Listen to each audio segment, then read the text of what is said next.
The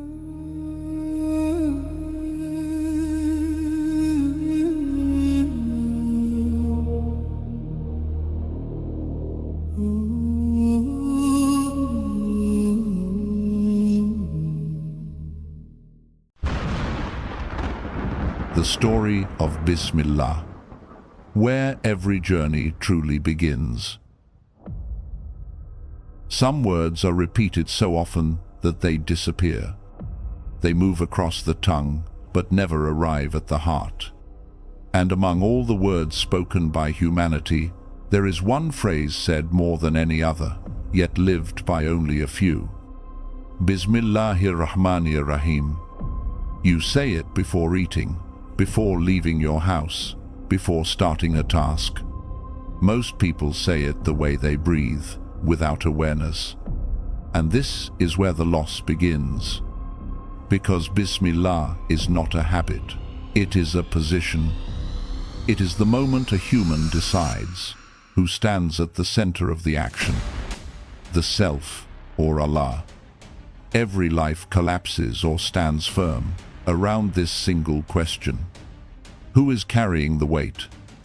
When fear rises, when the future feels heavy, when effort stretches long and the heart grows tight, the human instinct is always the same. I must handle this myself. But the Qur'an quietly teaches something else. Human beings were never created to carry existence alone. That is why Allah placed a door at the beginning of every meaningful act. A door that separates chaos from order, isolation from refuge, effort from barakah. That door is Bismillah. Not because Allah needs your words, but because you need to step back. The Prophet Muhammad, peace be upon him, taught that when Allah's name is mentioned, upon entering the home and upon eating, Shaitan is denied entry. Hadith from Muslim. This phrase is not decoration. It is a boundary, a claim, a declaration of ownership. And when that boundary is missing, the heart is left exposed. So before depth, before reflection, before meaning, we must begin here. Bismillah is not what you say before life begins. It is how life is meant to be entered. Chapter 1. The first line of protection. Every kingdom has borders. Not because the king is weak, but because order must be protected. In the visible world, borders are drawn with walls, soldiers, documents, and authority. But in the unseen world, borders are drawn with remembrance. This is why Islam places such weight on how things begin. Because the beginning decides who is invited into the action. When Prophet Sulaiman sent his letter to the Queen of Sheba, he did not begin with threat, command, or force. He began with a boundary. Innahu min Sulaimana wa innahu Bismillahir-Rahmanir-Rahim, from Surah An-Naml 27:30. That opening line did not just deliver a message, it established ownership.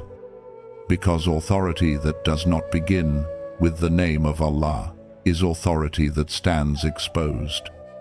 But authority that begins with Allah's name is authority under protection. Here lies the first truth most people rush past. Bismillah does not increase Allah's power, it removes the illusion of power from the human. And illusion is the favorite doorway of Shaitan. Shaitan does not need open rebellion to enter a life. He only needs a human who believes they are sufficient on their own. That is why the Prophet Muhammad, peace be upon him, taught that when Allah's name is not mentioned, at the beginning of an action, Shaitan becomes a partner in it. Hadith from Muslim. Not because Shaitan is powerful, but because the human stepped forward alone. To say Bismillah is to step back. It is to admit, I am not independent, I am not self-sufficient, I am not the owner of outcomes. This admission is not weakness, it is alignment. Because arrogance opens the unseen, but humility seals it. Notice something precise in the wording. Bismillah does not say, with Allah. It says, with the name of Allah. Because creation does not grasp the essence. Creation connects through the names. The names are bridges, and every bridge determines what may pass and what must remain outside. When a believer says Bismillah with awareness, they place their action under mercy before the world touches it. That is why Bismillah is protection before it is reward. Before it beautifies actions, it guards the heart. And the heart is always the true battlefield. Because if the heart is breached, no discipline can save the action. But when the heart is guarded, even ordinary actions become fortified. Eating becomes remembrance. Working becomes trust. Movement becomes reliance. Not because the actions changed, but because the center changed. This is why Bismillah is not a phrase of habit.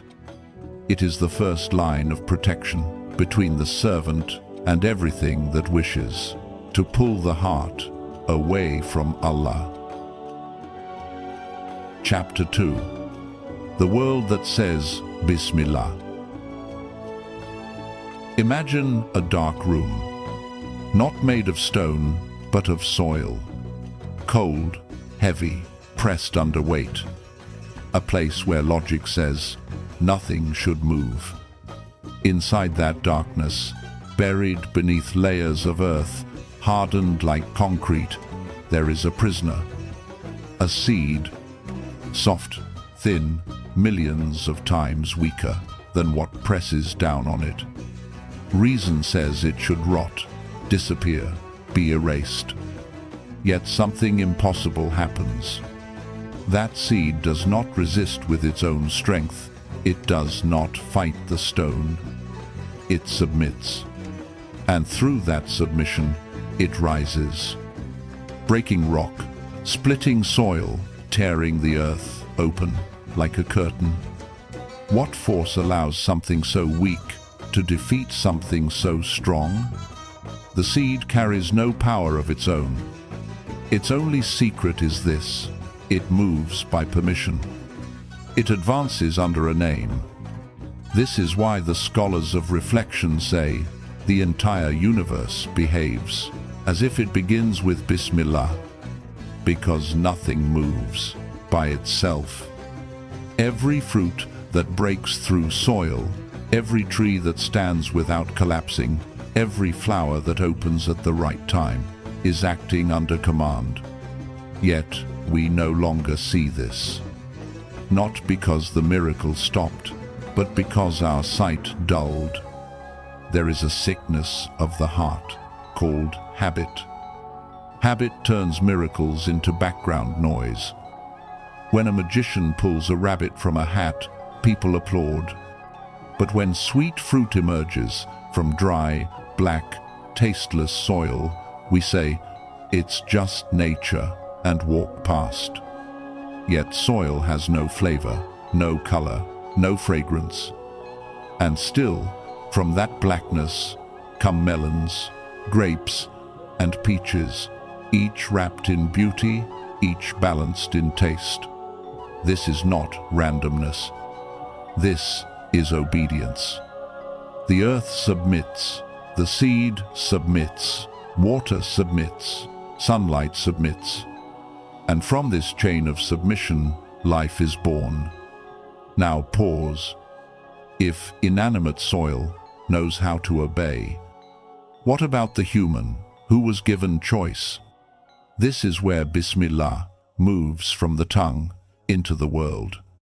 Because Bismillah is not only spoken, it is enacted. Everything that submits is already living its Bismillah. The rain does not hesitate over whom it falls on. The sun does not discriminate before it rises. This outward mercy belongs to all. This is the sign of Rahman, general mercy, mercy that gives existence. But within that same system is a more delicate care, a precision. The seed does not only break stone, it becomes exactly what it was meant to be. An apple seed never grows into a grapevine. This hidden guidance is not visible to the eye. It is measured, timed, protected. This is the sign of Rahim, specific mercy, mercy that nurtures. And this is why Bismillahir-Rahmanir-Rahim contains the entire story of existence. Creation through mercy, continuation through mercy. Now look again at your own life. When you face obstacles that feel like stone, walls that logic says cannot be passed, remember the seed. It did not conquer the earth by strength. It surrendered into purpose. If a seed, moving under permission, can pierce rock, what obstacle can truly stand before a heart that begins with Allah's name? This is why the world around you is not silent. It is constantly teaching, and its lesson is simple. Everything that submits is carried. Chapter 3. When fear takes the center. From the outside, the human looks powerful. Cities rise, machines move mountains, planes pierce the sky. From a distance, it appears that the human has learned how to control the world. But step closer. Look inside. The strongest structures on earth are not made of steel. They are made of nerves. Because the weakest part of the human is not the body. It is the mind. And the greatest enemy of the mind is fear. Fear of what may happen, fear of what may be lost, fear of what cannot be controlled. Sometimes nothing is wrong, yet the chest feels tight. Sometimes everything looks fine, yet restlessness floods the heart. You search for a reason, but fear does not always arrive with logic. It knocks without explanation. And when fear takes the center, everything else rearranges itself around it. Sleep disappears, trust weakens, the body begins to ache. People seek treatment, pills are swallowed, advice is given. But very often, the root remains untouched, because the root of fear is not always in the body. It is in the illusion that you are alone, the illusion that everything depends on you. This is where Bismillah changes meaning. It stops being a word of habit and becomes a sentence of refuge. Because fear grows when small supports are forced to carry big weight. Money cannot carry unlimited anxiety. People cannot guarantee tomorrow. Health cannot promise the next breath. Yet fear demands certainty. And when it cannot find it, it suffocates the heart. This is why the Qur'an does not teach the believer to eliminate fear. It teaches the believer where to place it. When a person says Bismillah with awareness, they move fear away from themselves and place it before Allah. They are not denying danger. They are denying false control. Here lies a subtle truth. Saying Bismillah with the tongue is easy. Living Bismillah is costly, because it demands the surrender of the ego's favorite sentence. I did this. Most anxiety is born here, from the belief that success is your creation and failure is your fault alone. But reality is heavier than that. Every action depends on thousands of conditions, most of which you do not control and never see. Bismillah removes this false burden. It does not remove responsibility. It removes ownership. And when ownership is removed, fear loses its grip. Because fear feeds on the sentence, "It all depends on me." But Bismillah replaces it with, "It depends on Allah." This shift is not theoretical. It is felt in the nervous system. The heart relaxes when it knows it is not the final authority. This is why people who remember Allah deeply are not fearless, but they are uncrushed. They feel fear, yet it does not paralyze them. They face uncertainty, yet they continue, because they are leaning on something that does not shake. This is the psychological mercy hidden inside Bismillah. Not escape, placement. Fear is not denied, it is redirected. And when fear is redirected, the heart regains space to breathe. This is why Bismillah is not only spoken at the beginning of actions, it is spoken at the beginning of inner peace. Chapter 4. From Mercy to Return. There is a reason Bismillah does not stop at one name. It unfolds in a sequence. Allah, Ar-Rahman, Ar-Rahim. This is not repetition, it is direction. Because existence itself moves in this order. The name Allah gathers all meanings within it. Other names describe attributes. This name points to the one behind every attribute. When the servant says Allah, they are not choosing comfort or hardship. They are surrendering to the source of both. This is why the name Allah destroys division. Because division feeds Shaitan and unity suffocates him. But unity alone does not explain the world we live in.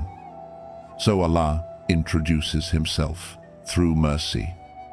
Ar-Rahman, the mercy that brings things out of nothing. The mercy that gives existence before obedience. This mercy is vast. It does not wait for belief. It does not ask for worthiness. It falls as rain on every land. It rises as the sun over every roof. You were given breath before you ever said Bismillah. You were fed before you ever prayed. You were protected before you ever understood protection. This is Ar-Rahman. But existence alone is not the destination. Because a life that only exists can still be empty. That is why Bismillah ends with Ar-Rahim. The mercy that shapes, the mercy that refines, the mercy that brings back. Ar-Rahim does not shout. It whispers inside the heart. It is the unease that does not let you sleep in sin. It is the regret that follows arrogance. It is the longing that pulls you toward Allah, even when the world distracts you. This mercy is not denied to people. It is accepted by hearts. Some hearts remain sealed, not because Allah withholds, but because they insist on standing at the center. This is where Bismillah becomes a compass. When a person says Bismillah with awareness, they are saying, I accept where I came from. I accept how I am sustained, and I accept where I am returning. Creation, journey, return, all held together by mercy. This is why life changes. When Bismillah is lived, not just spoken. Pain no longer feels pointless.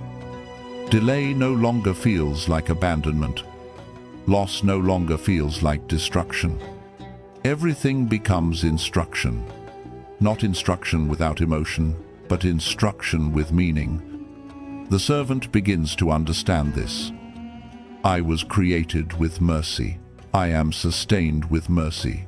And even hardship is wrapped in mercy. I do not yet see. This does not make a person passive. It makes them anchored. They work without arrogance. They struggle without despair. They fear without collapse. Because they are no longer trying to carry existence alone. They are moving inside a system that already holds them. This is the final secret of Bismillah. It is not a tool to bend the world. It is the key to re-enter the flow. You were always meant to walk within. And when a servant reaches this awareness, the story does not end. It finally begins. What have we learned? We learned that Bismillah is not a sound placed at the beginning of actions. It is a relocation of the heart, a movement away from the illusion of control and toward truth. We learned that fear does not disappear when life becomes easy, but when weight is placed on the right foundation. We learned that mercy is not something that occasionally visits a person's life. It is the system holding existence together. To say Bismillah with the tongue is to knock on the door. To say it with the heart is to step inside. And to live it is to stop being crushed by responsibilities never meant to rest on human shoulders. We learned that anxiety grows when the self stands at the center, and peace grows when Allah takes that place. This is why Bismillah does not change Allah. It changes the servant. It removes arrogance quietly. It restores balance gently. And it teaches the soul how to move through life without losing itself. Thank you for watching. If these words reached you, they did so by mercy. And mercy is meant to flow, not to stop. If this video helped you see Bismillah with new eyes, be a means for someone else to find that same doorway. Like the video, leave a comment, share it with a heart that feels heavy. Remember, the one who becomes a cause is like the one who performed the action. May Allah place barakah in your beginnings, steadiness in your journey, and mercy in your return. And may every Bismillah you say move you closer to the one who carried you before you ever learned how to walk. Bismillahir Rahmanir Rahim.